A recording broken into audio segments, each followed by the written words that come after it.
I'd like to kick off the afternoon session by talking a little bit about the crop grouping project.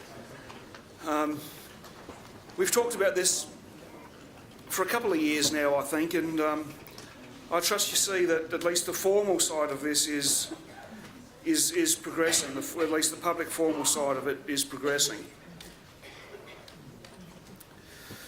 So our goal as part of this project is to establish a crop grouping list and representative crops associated with those groups. It will facilitate the approval and uses of crop groups rather than just individual crops. It'd help if I knew which way was up.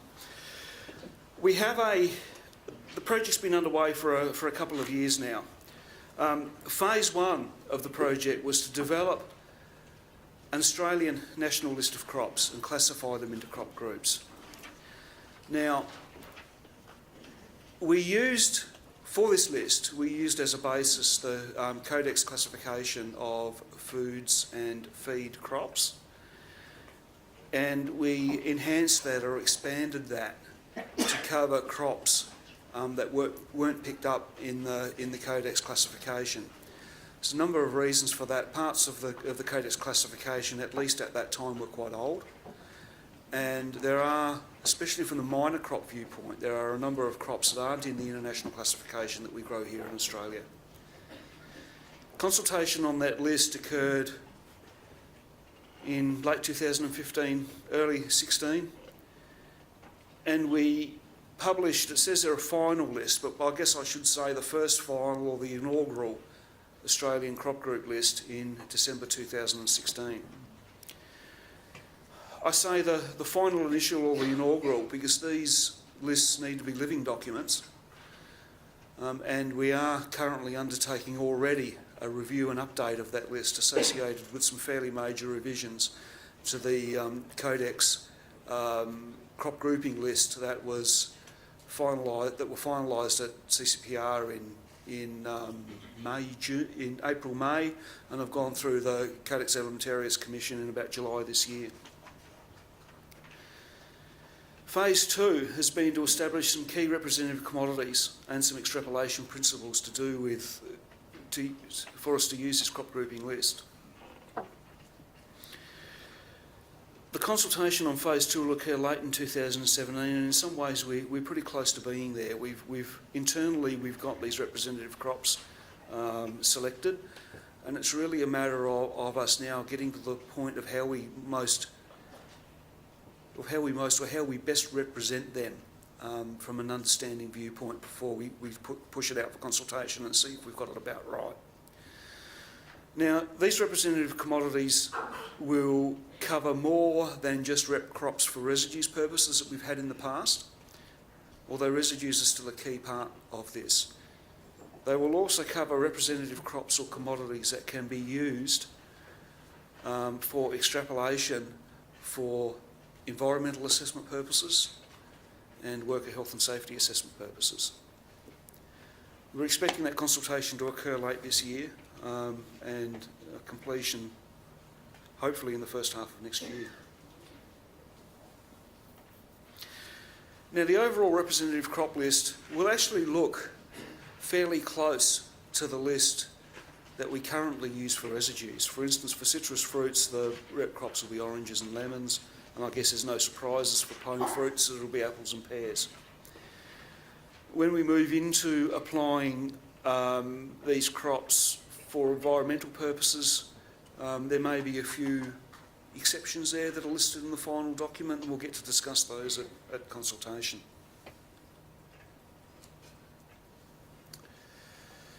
So what are we doing this for? So when we group crops together, we really want to give applicants the ability to maximise the use of their data and maximise the use of your money in generating data for registration by concentrating on representative crops that can then be used to gain approvals for the crop group. And it may well be that you can get a crop group approval for the same or only a little bit more expenditure than you might have for getting getting approvals for one or two major commodities in the group. And there's also the ability to think about this a little bit wider, to think about extrapolations across crop groups, or what's called wider extrapolations on this slide. For instance, we're looking at this from a tree crop perspective. For instance, what might be the worst case tree crop to think about a use in? And if you're looking at a somewhat similar use across tree crop types, tree crop groups, if you attain an environmental assessment for one tree crop group, will that be acceptable to move uses across into other tree crop groups?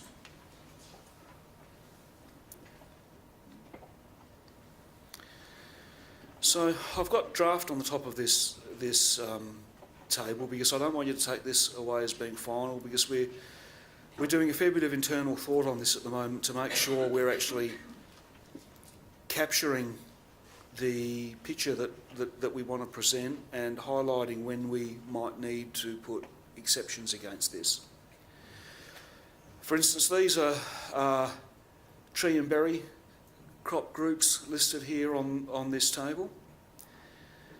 And from the green, it says where we think we can probably extrapolate across groups when we've got appropriate, robust data for one of the groups. For instance, from an OHS viewpoint, if we have done a robust assessment for citrus from an OHS or a WHS perspective, and the use is the same across other tree crop groups, we may well be able to say, okay, you've done your WHS, we don't have to do any more, we're happy to extrapolate without further assessment from a citrus group through to the rest of the tree crop groups.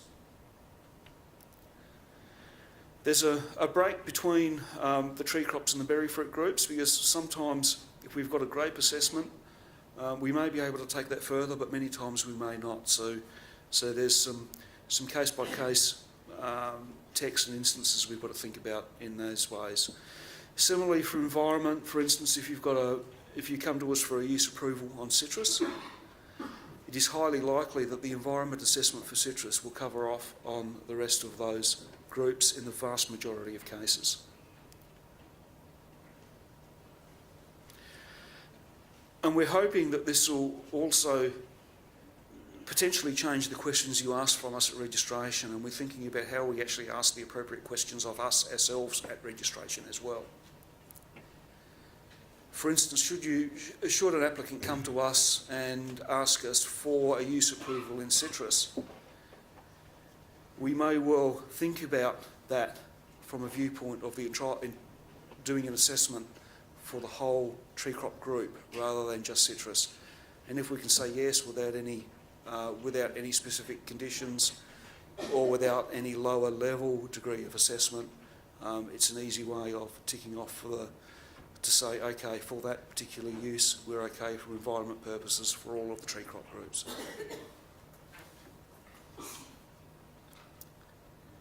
So that was new crops. What are new products? What about existing products are out there in the marketplace? Well, there's scope for us to use this as an external and internal tool for this as well. And in many ways, this mirrors or reflects how it might be used for a brand new product. For instance, if we've got an existing registration with a current use in oranges and lemons, we can think about extrapolation to the whole crop group in citrus on the basis of those uses. We may need some information on crop safety, but then we would actually need to think properly about label instructions and the like. So we would actually need to do an assessment. This isn't intended to be something that is there that's automatic. We're actually intending to do this on an application by application basis. The second example there would be, for instance, if you've got a use in stone fruit but no use in citrus and you want to go to citrus, you're obviously going to need a residues package for citrus so we can do an appropriate dietary exposure assessment and establish appropriate standards. And we are likely to need efficacy and crop safety data on the representative citrus crop groups. However, it's unlikely that an environment or an OHS assessment will be needed if the use patterns are the same. So we look forward to releasing this little guidance package for comments sometime in the next month or two, and look forward to your comments on that. And I might actually just take a couple of questions on this now, if there are any.